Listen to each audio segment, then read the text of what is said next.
नमस्कार दोस्तों, बहुत बहुत स्वागत है आप सभी का हमारी 2 मिनट स्टोरी में। दोस्तों आज बहुत खास कहानी लेके आई हूँ। पूरी कहानी आप लोग सुनिएगा। प्लीज़ कमेंट में बताइएगा कि कहानी आप लोगों को कैसी लगी।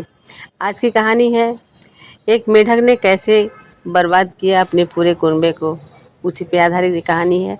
आइए सुनते हैं एक मेढक और एक सर्प की कहानी। एक जंगल में एक सांप रहता था और बहुत बूढ़ा हो चुका था। बूढ़ा और कमज़ोर होने के कारण अपना शिकार करने में वो असमर्थ हो गया था। एक दिन रेंगता हुआ वह तालाब के किनारे पहुंच गया और वहीं लेट गया और कुछ दिनों तक वह वहीं लेटा रहा। उसी तालाब में बहुत सारे मेढक भी रहते थे। उन्होंने तालाब के किनारे लेटे हुए सांप की हालत के बारे में मेढकों के राजा से बताई। मेढकों का राजा उस सर्प के बारे में जानने के लिए सर्प के पास आया और बोला, हे सर्पराज, मैं मेढकों का राजा हूँ और इसी तालाब में रहता हूँ। आपकी हालत के बारे में कुछ मेढकों ने मुझे बतलाया। आप इतने सुस्त क्यों पड़े हुए हैं? आपकी यह हालत किसने की है? क्या आप मुझे कुछ बताएंगे? मेढक के राजा से इस प्रकार का प्रश्न सुनकर सर्प ने बनावटी कहानी बनाई और बोला, हे मेढकों के राजा, मैं एक गांव के पास रहता था। एक दिन एक ब्राह्मण के पुत्र का पैर मेरे ऊपर पड़ गया था और मैंने उसे काट लिया, जिससे उस ब्राह्मण पुत्र की मृत्यु हो गई थी। उस ब्राह्मण ने मुझे श्राप दिया कि मुझे किसी तालाब के किनारे जाकर मेढकों की सेवा करनी होगी और उन्हें अपनी पीठ पर बैठाकर घुमाना होगा।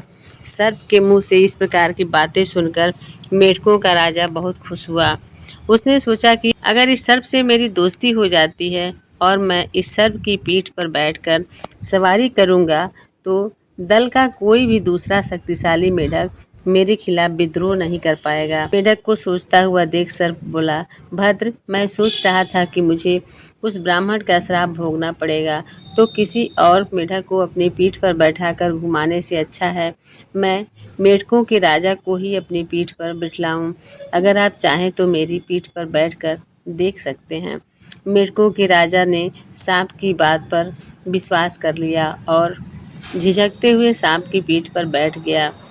सांप ने उसे पूरा तालाब घुमाया और लाकर पुनः उसी स्थान पर छोड़ दिया। मेढक को सांप की गुदगुदी पीठ पर बैठकर घूमने में बहुत आनंद आया और वह रोज सांप की पीठ पर बैठकर तालाब में घूमने का आनंद लेता और अपने सजातियों को सांप का भय दिखलाता। एक दिन जब वह सांप की पीठ पर सवारी कर रहा था तब सर्प बहुत धीरे धीरे चल रहा था। मेढक ने पूछा, आज आप इतने धीरे धीरे क्यों चल रहे हो? आज सवारी में मज़ा नहीं आ रहा है। सर्प बोला, मित्र, मुझे कई दिनों से भोजन नहीं मिला है, इसलिए कमजोरी आ गई है और मुझसे चला नहीं जा रहा है। सर्प की बात सुनकर मेढक का राजा बोला, अरे मित्र, इतनी छोटी सी बात, इस तालाब में हजारों मेढक हैं जो आपका आहार बन सकते हैं। आप चाहो तो इनको अपना आहार बना लिया करो। सांप को मानो सांप के मन की मुराद पूरी हो गई। वह तो यही चाहता था। वह प्रतिदिन बिना कुछ मेहनत किए कुछ मेढकों को खा लेता था। इधर मूर्ख राजा यह भी नहीं समझ सका कि अपने क्षणिक आनंद के लिए वह अपने ही वंश का नाश करवा रहा है। अब मेढकों का राजा प्रतिदिन सांप के पीठ पर बैठकर तालाब में पूरे घूमता और सांप की सवारी करता। तालाब में रहने वाले मेढकों को सांप खाकर अपना पेट भरता। एक दिन एक दूसरे सांप ने मेढक को सांप की सवारी करते देखा तो उसे अच्छा नहीं लगा और कुछ देर बाद सांप के पास आकर बोला, मित्र, तुम यह प्रकृति विरुद्ध कार्य कर रहे हो। ये मेढक तो तुम्हारे भोजन हैं और तुम इन्हें अपनी पीठ पर बैठाकर सवारी करवा रहे हो। तब सांप ने बोला, ये सारी बातें तो मैं भी जानता हूँ और अपने लिए उपयुक्त समय का इंतजार कर रहा हूँ। जब इस तालाब में कोई भी मेढक नहीं बचेगा तब मैं इसको खाऊंगा। बहुत दिनों तक इसी प्रकार चलता रहा। एक दिन ऐसा आया कि तालाब में मेढक के राजा का कोई परिवार नहीं बचा। वह मेढक अकेली रह गया।